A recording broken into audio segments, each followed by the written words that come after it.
অনেক যুবক ভাবে গার্লফ্রেন্ড আমার আপন বেটা, জায়গা মতো বাস খাইলে বুঝবা আপন কারে হয়। মেয়েরা প্রেম করার সময় প্রেম করে একটার লগে, বিয়ে করে আর একটার লগে।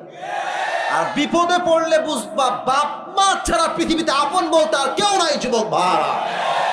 আমি আসিফকে দেখ, তোমাদের কাছে তো অ্যান্ড্রয়েড ফোন সবার আছে, আমি তো এখন দামি দামি ফোন চালাই। আমার কাছে তো একটা সময় কিছুই ছিল না।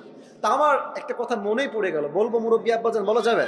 আচ্ছা, আমার বয়স যখন মেবি এই কত হবে, 16, 17, 18, এক্স্যাক্টলি লাইক দ্যাট। তো আমার অ্যান্ড্রয়েড ফোন খুব পছন্দ ছিল। আরে যুবক মানুষ তো বদমাইশ তো করতে মন চাইবে, খুবই স্বাভাবিক। তো আমার আব্বা আমাকে বলেছে, আসিফ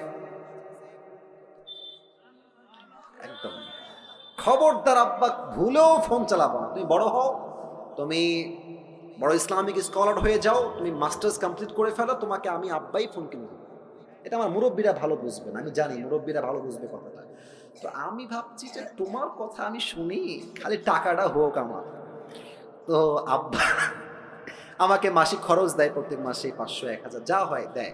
তা আমি টাকাগুলো বাঁচিয়ে বাঁচিয়ে বাঁচিয়ে বাঁচিয়ে কোনো মতে মেবি এটার দাম 6 থেকে 7 হাজার টাকা হবে এরকমই। খুব লোকন মানে লুকায় লুকায় কোনো মতে কিনে রেখে দিয়েছি, মোটামুটি 1 মাস চালিয়েছি। কে যেন বদমাইশ করে বাপের কানে দিয়ে দিয়েছে যে আসিফ কিন্তু মোবাইল কিনেছে। তা আমি বাসায় আসছি, আব্বা বলছে, আসিফ আব্বু এদিকে আসো। কি হয়েছে? তুমি নাকি মোবাইল কিনেছো? বলছি, আরে না, কে বললো তোমাকে আমি মোবাইল কিনি?